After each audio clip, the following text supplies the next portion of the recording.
Jane Francis, and let's get to know her story. Jane, Thank you. karibu sana to Thank the you. show, my dear. Yes. It's so good to have you here. In fact, she's just coming from the hospital right now. We had to wait up for her, so we get to start this interview. Karibu. Asante sana Millicent. Thank you so much. Yeah. So, just for those who do not know Jane, could you just get to know who Jane Francis is, and then, of course, get to know what type of cancer you've been living with? So my name's Jane Francis Angalia. I am 55 years, going 56 in a few days. Actually, my birthday is on 2nd January. That's why I'm really reminiscing that we celebrated 7 years of survivorship just 12 months ago. It was great to celebrate with family, with friends, but actually also with more than 55 cancer survivors whom we have helped through this year to access NHIF at 6,000 per year. That has given me a lot of joy because as I celebrated my life, I was also able to give back to society in this 1 year. In terms of my life before cancer, I was a media professional, but much more in the lecturing profession, as at the time I got sick. Because before I was a PR manager, I started all those courses up to master's level in a Catholic University in Daystar. Then I went to lecture in JQuat as I also was studying my PhD. In 2014, I developed a very big lump, but I didn't realize because what happened is that I was scratching under the armpit. Sometimes I scratch this side, sometimes the other side. And I'm like, what's wrong with this? So I would change, like, you see this nylon, that time I couldn't wear. I stopped wearing those kind of clothes. The doctor would tell me, I'll change your roll. I started changing, but nothing stopped. I stopped wearing those nice, mutumba clothes. They are usually unique. Yeah. So I stopped going for those ones, even those camera ones, because I was thinking maybe these things they say that second-hand clothes can make you get sick. Yeah. So I got scared. I went back to new clothes. Unfortunately, that went on 2013, 2014. And I realized it wasn't clothes, it wasn't roll-on. So I went down to the hospital. Thank God I had an insurance, a good one, since I was lecturing. And also before that I had another job. And somehow they were able to do many tests and discover that I had cancer. The worst thing is that when you are diagnosed with cancer, or diabetes, or pressure, or heart, and they are called non-communicable diseases. Sometimes you wonder what happened to our insurance companies. Their friendship with you changes, and they don't like it when you're going to spend a lot of time. Yes, and I was so surprised that after paying this insurance for so many years, I'm being told that they will only pay for me 200,000. And that time, I've gone to a big hospital and they've calculated 3 million. I had got quotations from India. None was giving less than 3 million for the full treatment. And full treatments means surgery, chemotherapy, several of them, radiotherapy, several of them. So I tried to ask them, surely you can't give much more. After all this years, they said no. So I said, okay, in that case, I'd rather not even pay that 200,000. I'd rather use it to pay my first chemo or whatever treatment the doctor would recommend. Let's talk about the That's type how of... I started my cancer treatment in 2014. Okay. Let's talk about the type of cancer that you have, because I believe in the past interviews that we've had, it was about this type of cancer being a rare one. Let's talk about that. What type of cancer is this? Okay. Now, women get 3 main types of cancer, but there is also a 4th one, but I'll concentrate on these 3 main ones. And I'll say those others. One of them is called HER2. HER2 is genetic. Means somebody in your family had cancer, and most likely that's why you have it. It's genetic, it's a gene. And for this one, it's also very aggressive. And after you finish your chemo and radio, you still have to do 18 sessions of Herceptin. And that Herceptin, one in government hospitals is 150,000. In private hospitals, it can be between 250 to 300 multiplied by 18. So that is one type of cancer, very aggressive, very dangerous. The other type of cancer is estrogen positive. It means estrogen, our bodies or our ovaries produce 2 main hormones, estrogen and progesterone. So when you get the second one or the third one, which has now too much estrogen, or it can also have even progesterone, or it can have all three, estrogen, progesterone plus acne. So when you get now this one is called hormone cancer, hormone caused cancer. And therefore, after all the treatment, chemo, radio, they need to give you 5 years or 10 years or a hormonal drug to suppress the activity of the ovaries in producing that hormone. And therefore stop the hormone feeding the cancer cells. And therefore it's very easy to survive that one. But when the HER2 is also positive, that is really a bit tricky. So now the rare one, I can call it the fourth one, has less than 10% of women because it's called triple-negative breast cancer. Why triple-negative? I've said you can be HER2 positive, that's a gene. You can be estrogen positive, that's a hormone. You can be progesterone positive, that's another hormone. Now for me, after they removed the lump and even removed the breast here in Aga Khan and also in India, because I did 2 histologies, both confirmed they did not know the cause of the cancer because it was not positive for any of those 3. Therefore, I and about 10% of women in the whole world are called triple negative, meaning we have the cancer, but the doctors or science has not been able to establish the actual cause of this cancer. Therefore, you cannot get any hormonal drug to suppress this cancer. So you have to finish your chemo radio and then now live between you and your God. Or do herbs, like I told you, I do a lot of herbs, I take a lot of spices to try to suppress this. Wow. Yeah. Now, for someone who's just listening to this and you've already told us about this type of cancer, so that means it has not been about drugs so much, but it's just been about you trying to manage your life like that. Yeah. And the hospitals can help you with that as well. Okay. Not very much. Except maybe in the diagnostics. You have to keep going for screening. So every 3 months I have to do to know how it is now. How it is, whether it is what happens after chemo radio, which I did 6. I did 30 radiotherapy sessions. The cancer goes in remission. It doesn't mean it goes, because even you have cancer, everybody they say has the cells, just like HIV. Yes. But something triggers it, whatever the reason.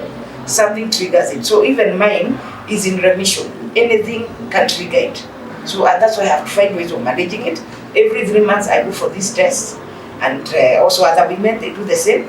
Go for screening, do ultrasound, do mammogram, just to check. Because you see, after the age of 40, you most of the time you will start reaching menopause. So the risk of the cancer also comes with age.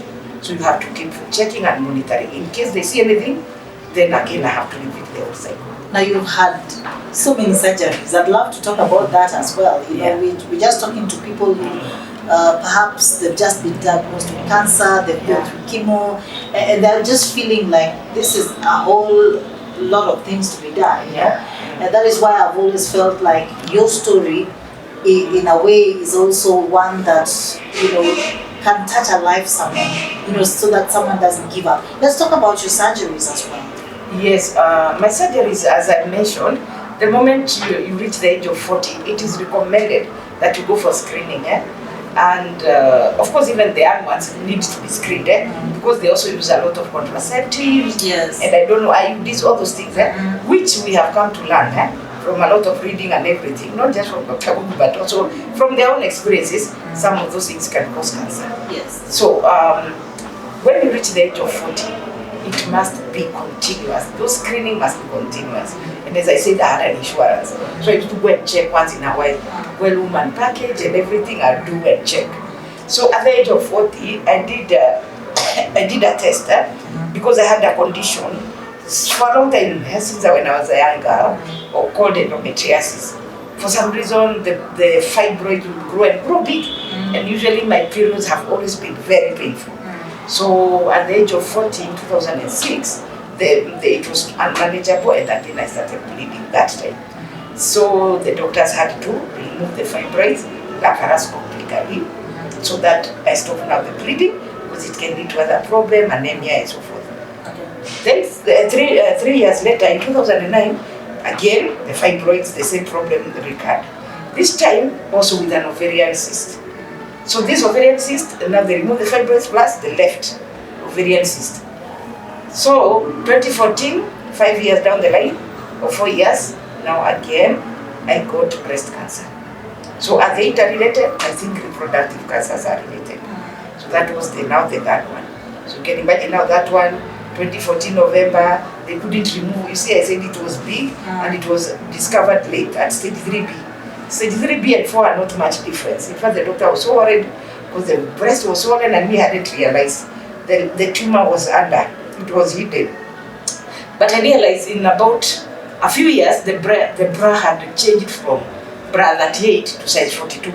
Wondering how comes, yeah? But I realized that was the cause. So they couldn't remove the breast, they had to do chemo first to suppress the activity of the cells and the hormones. And then, so in November, they did now what they call a lumpectomy in between the chemos. And then again, they did a lot of more chemos. And then the following year now, they did 30 sessions of radio. Still, they couldn't remove. Stage 3B is very advanced. They said do not remove this. So when you stay for 2 years, keep coming for checkup. Then after 2 years, if you still feel you want to remove the whole breast, now we can reevaluate. So what I did now that time, of course you came to learn, I learned that there is a machine called a PET scan in India, which Aga Khan has recently brought.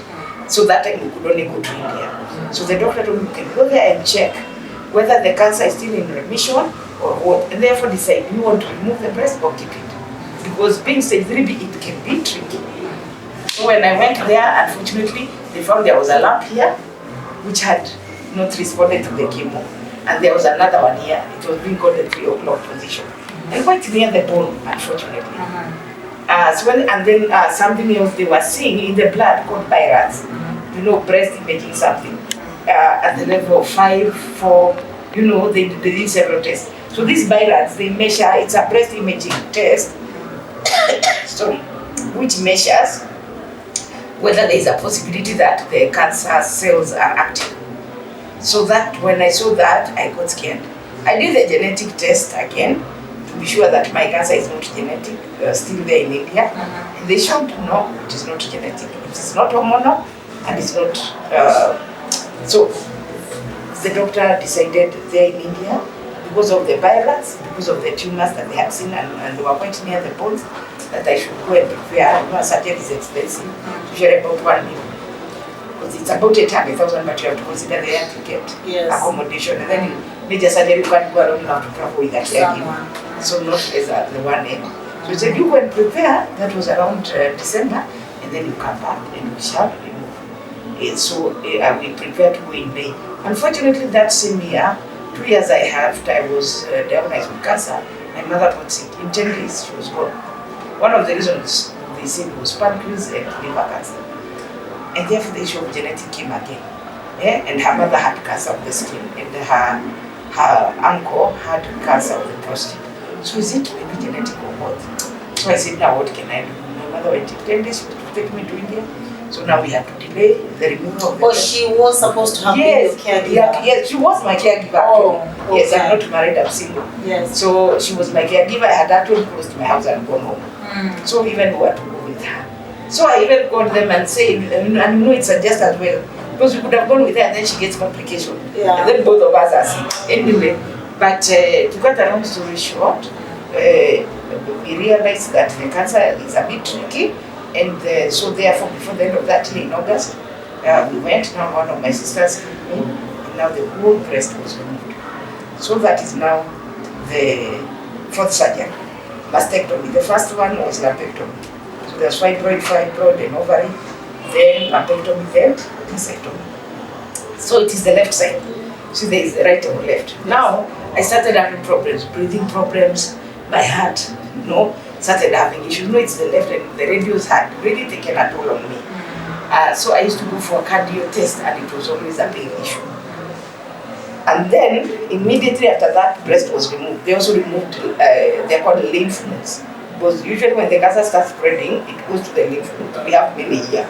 So when they remove those lymph nodes, there's now no flow of the lymph from the hand to back to the kidney. So I started now having that condition. It's called lymphedema. And it was so bad, I couldn't do anything, I couldn't write, it was just impossible. I couldn't wash clothes, I couldn't even do my gardening. I love my herbs and spices. If I try, within a few minutes, the hand will swell. So then I had to plan again the following year I talked, of course, now to the doctors and everything, so they said they have a special surgery, and actually very few doctors know it even in India, and it's lympho, so it's a tricky name. Anyway, Yes. I went the year after, and that was done. And then made the surgery, and you have to buy bandages of 100,000. So they tie that hand for like almost a month until it goes back to this one. So they tie the bandages and then drain it after every other day, and then again, and sometimes manually and sometimes there's an electrical machine which they do until the two hands are the same. Then that's now when they do the surgery. The surgery is to attach the lymphatic line to a blood vein. So that now the water goes through the blood back now to the body for the kidney, and now goes out. But of course, even after that surgery, I still have to continue doing the lymphatic drainage physiotherapy in my country in the different hospitals, so that I maintain it at the same level and avoid hard work, avoid carrying handbags and so forth. So that helped, and also the issue I had of the heart went down a bit. So, but it went down, but not so much, because it was still an issue. The following year, they had told me a reconstruction would help the heart issue. Because you see now, when they remove the breast, you see your heart is exposed. Yeah. So the baridi, the what, it's usually here. So every time you go to Homa, you are always getting issues. So now I had to do a surgery.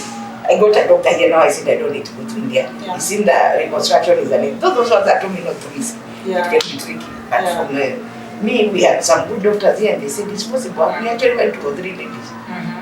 But unfortunately, it backfired. And that was now the 6th surgery. It burst. I had to stay 1 month in hospital. It was stitched. I went home. Again, it burst again. I had to go now for the 7th surgery. So I was in 3 hospitals, and somehow they were not able to manage it. Then you went back to India. Again went back to India for proper now management of the whole thing. So anyway, but that was how I ended up with the 7th surgery. All okay, all very important to do, but that one for reconstruction, from what I went through, I would recommend don't do it unless it's really unnecessary. If you have to do it at the time you are removing that breast. I later learned from people, in Europe, those ladies who do it. Once the breast is removed, they immediately do the reconstruction, and those other treatments are done. So if the healing is better. For me, the healing was bad because we had done radiotherapy. The radiotherapy kills what the chemo didn't kill. And as it kills everything. All those cells there are dead. So you know the biblical thing of the old wine, putting old wine into so you are getting, yes, you are getting fresh nyama here. Yes, to put here, and here is dead. Yeah. So how will it survive? So my breast surgeon, the first one who had done told me, but even we are doctor, why didn't he see that this is a dead skin? You can't put something here, like that. Yeah. So I wouldn't recommend so much, but if you do it, then do it with the right doctor and also at the right time. Yeah, that's how I ended up to do surgeries. Unfortunately, we are looking now towards an 8th one. Okay.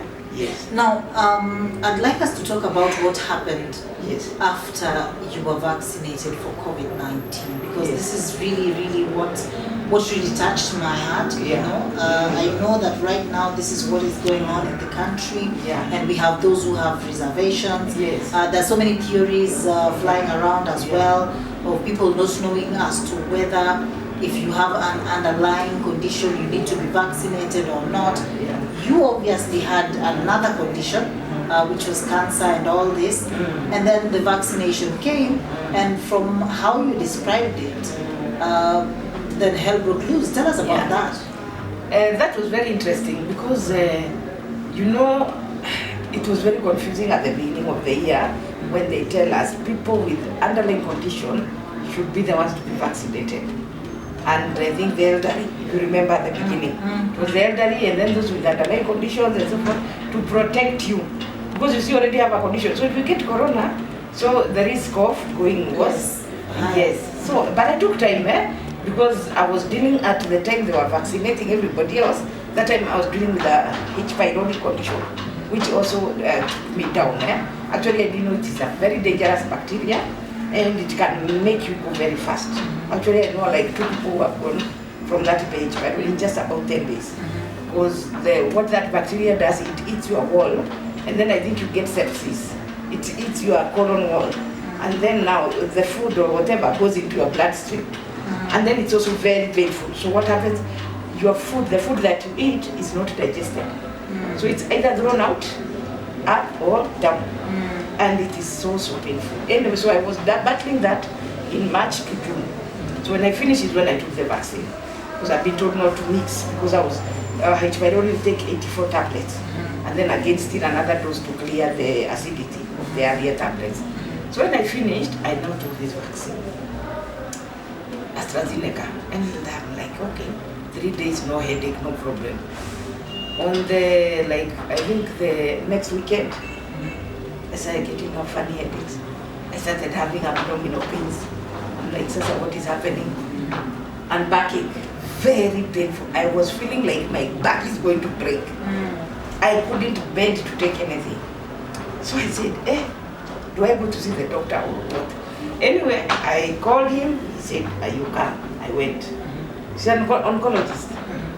Before the date now he had given me, because he was going for holidays in India, before the date I went, I started bleeding.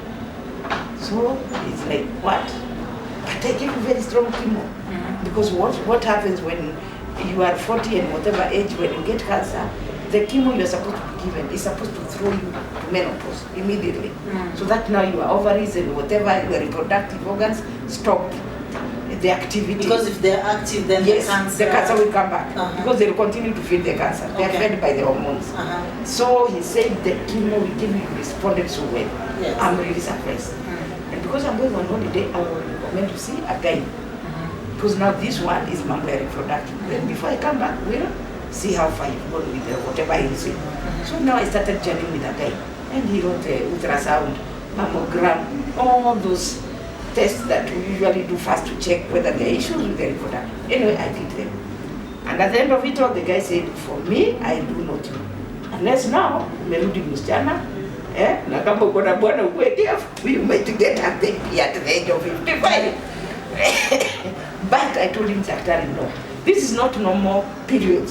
Yeah. Because I remember, of course, the normal period takes 3 days. Yes. And then it's not, this was a period that is not normal. First of all, the way it comes, it's very painful. And then it comes in blocks. Yeah, yes. Then, the funny thing, there are times it will also come without pain. So therefore, I can be here with you right now, and it starts flowing. Especially if I know, that is why I really wanted us to do this story. Yes. I mean, because this is not something we might be able to show you. Yes. But literally, it got to a point Jane had to take a picture of what was happening to her, and she sent it to me, and you know, I just felt, no, we need to talk about this. Because now it had happened like 1 June, then it came back again July, 6 times. And then now this time, before I took the picture, you know, I was outside and there was a small girl in front of me. I didn't even realize I was bleeding. So I was tending to my hands, and the girl said, Auntie Angalia, a small, I think she's in 01, you know, and then a man happened to be nearby. So you can imagine all this stigma. Just, you know, you are there, and then that time you have a big headache, I was feeling dizzy, actually felt alcohol. So when I actually called the doctor, he said, you know, now you've been losing this blood for the last 6 years. I mean 6 months. So there is a possibility the blood may not have enough strength to flow to the head. Hence the dizziness. Then this time I got scared. I got scared. I read a bit about it. I hear the whole adenomyosis, because the mammograms and ultrasound are done. Earlier we're talking of endometriosis, adenomyosis. But me, I thought these are conditions which will go. So I didn't thought it can be something so serious. But now when it happened again, now the 6th time, the same way, I said, no, now this one, I need to get here. Yeah. And the worst thing about it is that, yes, because of the history of cancer, you can't take for granted. It is period, or it is just your, what they were calling it now is menorrhagia. It is periods that come after menopause, which is not rare. Which is not. And this is so non-stop, you know. Yes. I mean, 6 months. Yes. What? Like now, since I sent you that, which was I think on 11 to date, I'm still on. It's still on. Yeah, you can't even. You know, you can't This use is so. pads. This is so I used to painful. before. I used to use pads when I was a small girl. Then I went to tampons. Now I can't use those things. I have to use diapers.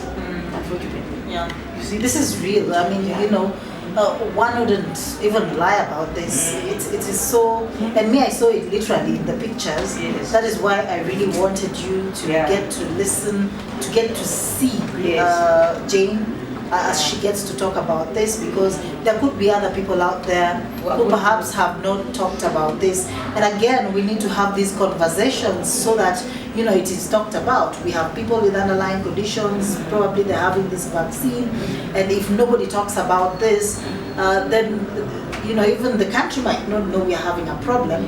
Perhaps if they look into this and find out that something could go wrong, then a few things could be changed. So, you know, I'm just liking the fact that this will go out there publicly, and so that this can start a conversation. I have also looked at, you know, some of those websites you were telling me about, and how we have other people as well who are actually sharing on what has happened to them after this. So it's actually good to get to listen to these stories and find out what's really happening. So when it happens, yes, there is need to move fast. To their doctor, because like that I had somebody almost had to take me to hospital. Actually, in fact, I had to spend 1 hour, because if you don't, you can collapse. And then now this and bleeding is not something we can joke about, because you're losing your blood. You are losing your blood, and you it's become a lot, anemic. you know. I already have a condition of cancer with a lot of chemotherapy. So if I start now getting anemic, or what, my bones will stop producing the blood that is required. And if the cancers are in remission, the cancer cells are in remission, without the right blood to protect myself, you see, they take advantage and now go somewhere else. So that's the point we are at, and we are doing all these tests to check. But also after listening, we don't just take for granted it is serious, if there is need.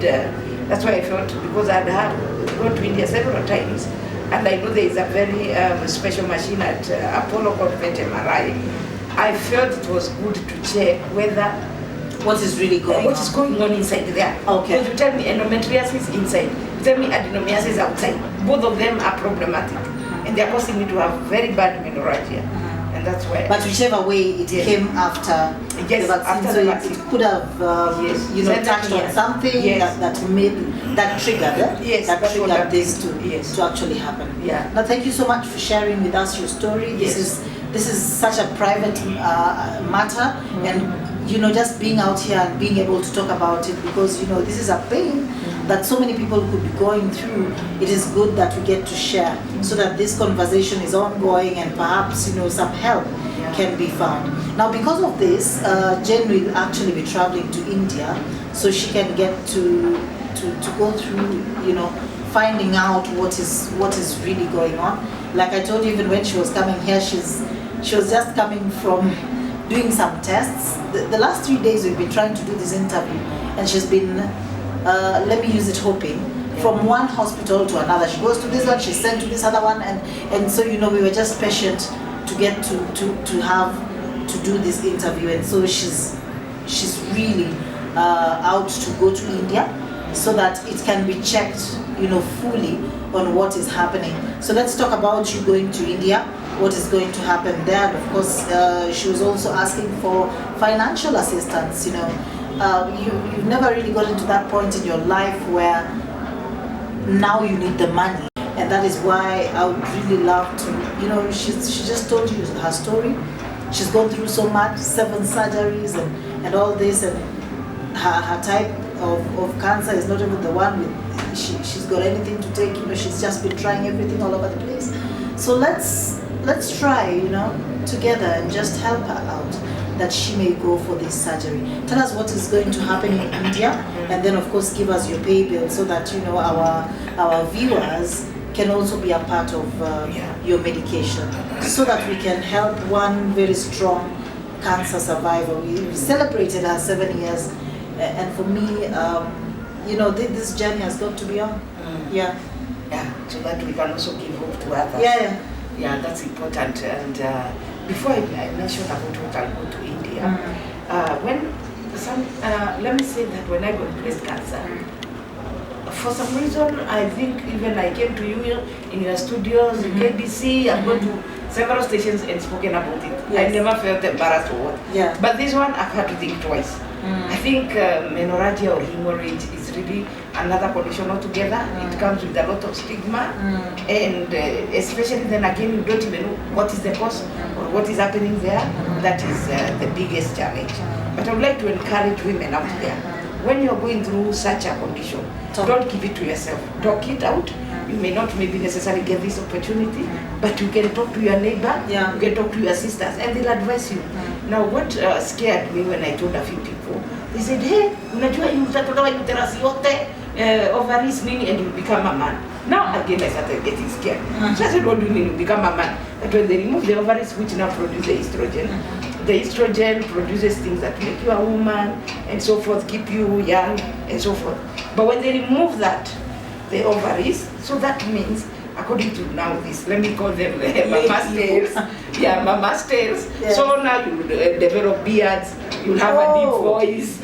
Yes, like you'll have a deep voice. Yes, that I'll just become a show very fast, you know. Yeah. So now again, that's another thing I've been dealing with in the last 3 months. Yeah. Trying to hope, do I remove it? Do I look at options? So others are telling me, don't remove the ovaries, you get an injection that there's an injection where they can inject you and the ovaries stop being active. So they don't have to be removed. But since I have the history of cancer, if they are not removed and the problem comes back again, I'll be back there. Then I'll be talking about the 9th surgery and the 10th. I don't want to. Yes. So I told them, after listening and all that, I think I've made the decision. I'd rather remove it, because the people that I've seen going through reproductive cancer treatment of the lower part is very painful.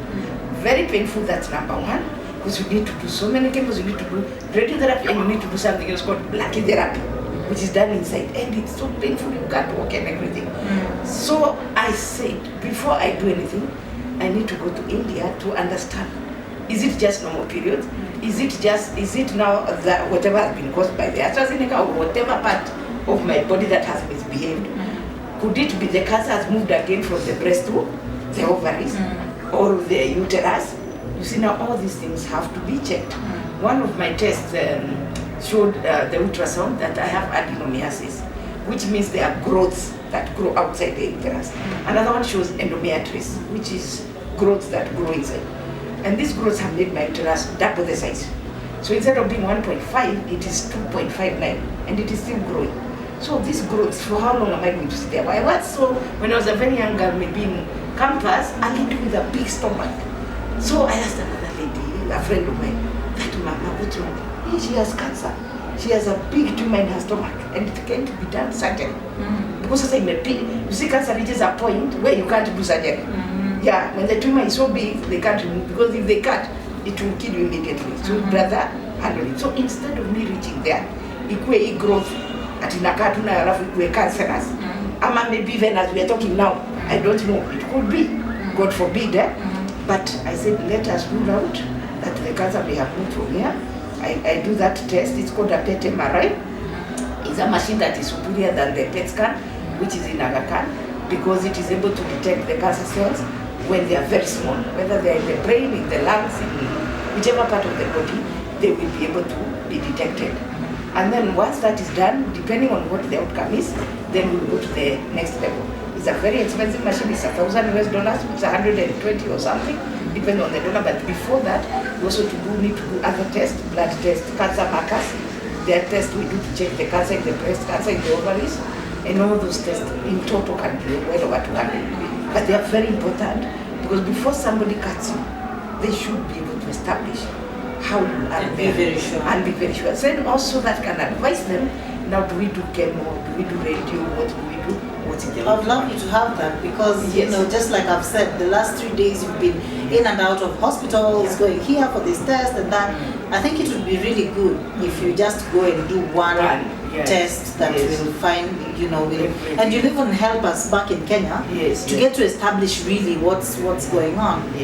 So if you just tell us you have a pay bill? Yes, I have a pay bill. Okay. Yes. Please do tell our viewers about the pay bill, how they can get to know. Okay, so I'm very grateful because Safaricom has given me this pay bill, and it will help me to fundraise. And as I said, you know me and you know my history, so it's not something I just doing it for the sake of. If you are, for me to have survived that 7 years, I've even sold, leave alone help from friends.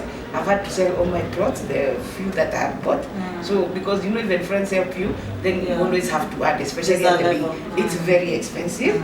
So I really don't have much, and in fact, if it wasn't like for my mom's house, I may not even have somewhere. Anyway, just to say that I really appreciate, and the pay bill is 514422. 514422. And the account number is better to put your name.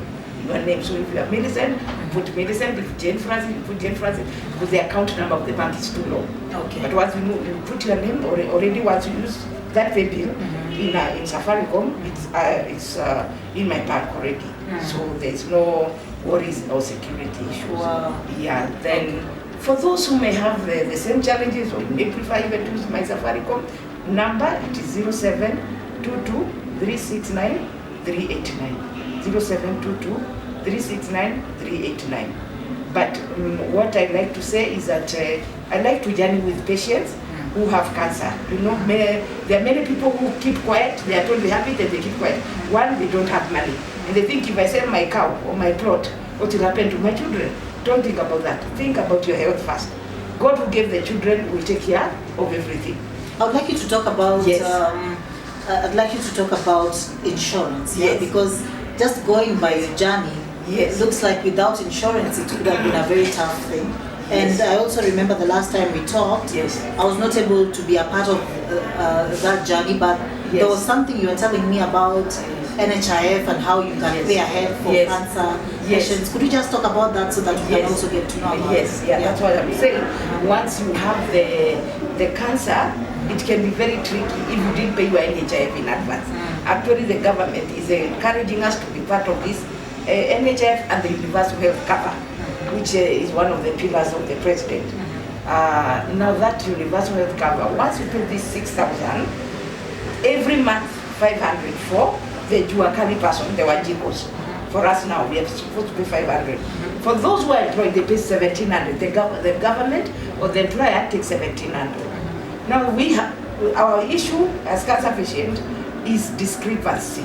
That these people pay only 1,700. The few times I've gone to India, they are given everything. They can be paid even 20 million. And they only pay 1,700. Here I pay 500. But I won't even be paid for to go to India ever.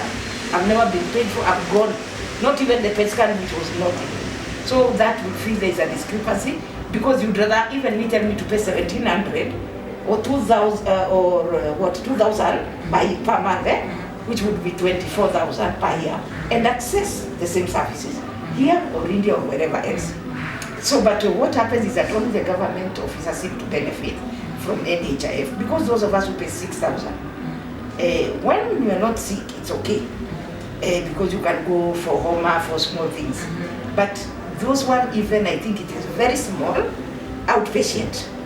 The premium they give you is very little. So most of the time you always buy. And if you go to the hospitals, they tell you there is no medicine in the hospital pharmacy. Or you have to go and buy outside. Yes, you have to go to the pharmacist neighbor. You see, so that's the other challenge of this NHIF. Now, you now come get cancer or a non-communicable disease. Now they catch you. They tell you unless you pay 2 years in advance or 3 years, which means it's 500. So 2 years in advance will be 6,000 times 2, that's 12,000. So unless you pay that upfront, we are not going to cover you all the chemos, or we'll cover you maybe 1 or 2, and then you have to top up. So the earlier you start with this thing, the better. So the earlier everybody pays 500, don't wait to get sick, because at that time you told you have to down the... And even you pay 1,500 the first time, and you wait 2 months before you are treated, and cancer doesn't wait. 2 months for cancer is a long time. You see, even this test I'm doing here, when I go to India, because it will be January, I'll have to repeat them, because any activity could have been going on, and sometimes it moves very fast. So every 2, because it's a very expensive cover, it's 100,000 plus for single member, 200 plus for you and your wife, because it's usually the covers you for the whole year. The whole year, and you can access treatment in any private hospital. What it doesn't do, because in that year I was in India, it didn't pay in India. So when I tried to apply, this is the money for the government, this is government, but I'm paying a lot of money. It's an insurance. Why wouldn't you treat me? So that's one of the challenges. But generally, you get your treatment in Aga Khan, you get your treatment wherever you want. It's a good one, though it is quite expensive. So I would recommend it. And I would actually recommend that the government, I think even maybe pass a bill, the parliamentarians pass a bill that automatically, once you become retired, you enter into this camp. Yeah, because you see now, when there will be more people, right now we are maybe 1,000 or less, or 2,000. Yeah. But if numbers like 40 million, yes. it will be much cheaper. Yes. Okay. So I want to thank you, first of all, for coming. Yeah. Secondly, for sharing your story.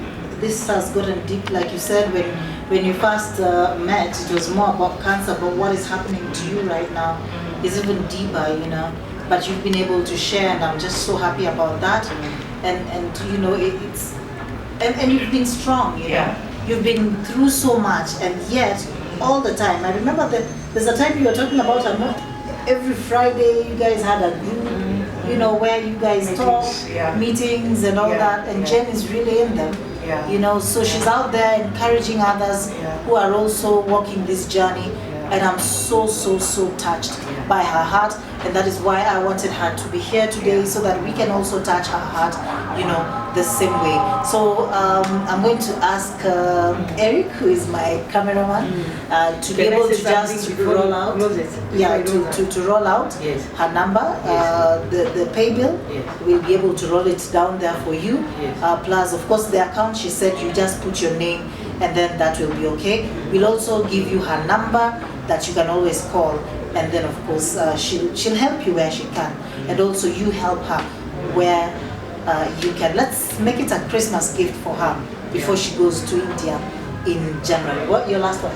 My last word is that in the Bible, God healed so many people. That gives me a lot of courage. Yes. How, especially even this time, we are talking about Christmas, but we're also talking about Jesus healing. Yes. He healed the blind man, he healed the woman with hemorrhage, he healed so many people. Yes. That was part of his mission. And I would like to encourage people, and especially to thank my church, members of Consolata Shrine St. Jude, people who have journeyed with me, plus my alumni, plus you guys in the Association of Media Women. It's not a journey you can do alone. You have the doctors, so you present yourself to the doctor. But then you also need friends to journey with you. Because sometimes being told you have cancer, it can be a death sentence, because it's scary, like I've been really scared this time, more than breast time.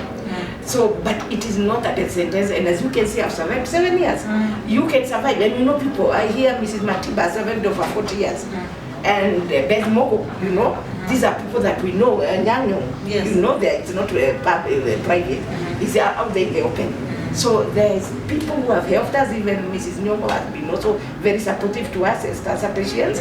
And I also have the Cancer Information Support Network, which I founded when I felt I was very strong to help, because especially when COVID came, we realized with my friends we need to also help mitigate against COVID-19 to our patients. Most of them work as house girls in some places, or they have their vibanda, but people now don't want to come and buy whatever you have or shop, you see. So we felt that it was nice that we could mitigate against COVID-19 with help of those who are able. We've done with Mrs. Esther Pasaris, we thank you, the MP for Westlands, and all those others who have helped to feed our cancer patients and to ensure that the 55 cancer patients have the NHIF this year and others. And I have a friend called Waithera Kabiru, another survivor, and she has also been very supportive. As I'm doing my 55, she said I'll be also coming to do my 45. Wow. So usually we have supporting more than 100 patients. So I'm grateful to all those people that have journeyed with me. I would like to tell people, don't close yourself.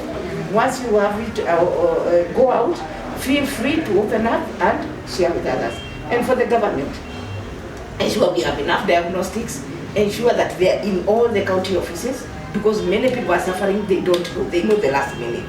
And not only ensure that, ensure this NHIF and universal health cover. Like now I do MRI, they pay 15 with this 6,000. Then I'm told I have to tap 5,000 or 3,000 every time top up. Or those who are on the hormonal therapy, like Herceptin, it's at 150,000. So you are given 80 and you are told to top up. We can get the 70,000. You know, it's very difficult. So all I want is that the government really declares even cancer a national disaster. Almost every member of the family has lost patients.